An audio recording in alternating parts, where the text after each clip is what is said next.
Iată la ce viață am ajuns noi. Pentru că eu, adică tu, pentru că noi toți, voi toți, n-ați știut să vă alegeți viitorul. Nu v-ați dus la votare. Mai avem timp, fraților. Mai avem timp. Salutare, dragi tineri!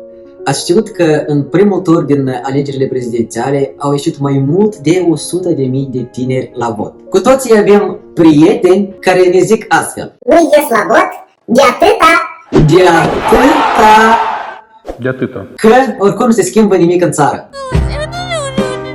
Cu mult timp în urmă, în America a avut loc un referendum. Oamenii au fost puși în fața alegerii să vorbească pentru următorii ani fie limba engleză, fie limba germană. Limba engleză a învins în fața limbii germane cu un singur vot. Astfel, dacă acea persoană n-ar fi ieșit la vot, am fi avut ceva gen: deci, votul tău nu contează doar în cazul în care nu ieși la vot. Colegii mei au lansat recent o pagină web. Prin ea noi acum vă provocăm la un challenge, da? Să intrați linkul care este mai sus în postare, bifați căsuța cu "am votat" și aveți șansa ca în regim real-time să urmăriți statistica cu toți tinerii care au votat. De atât.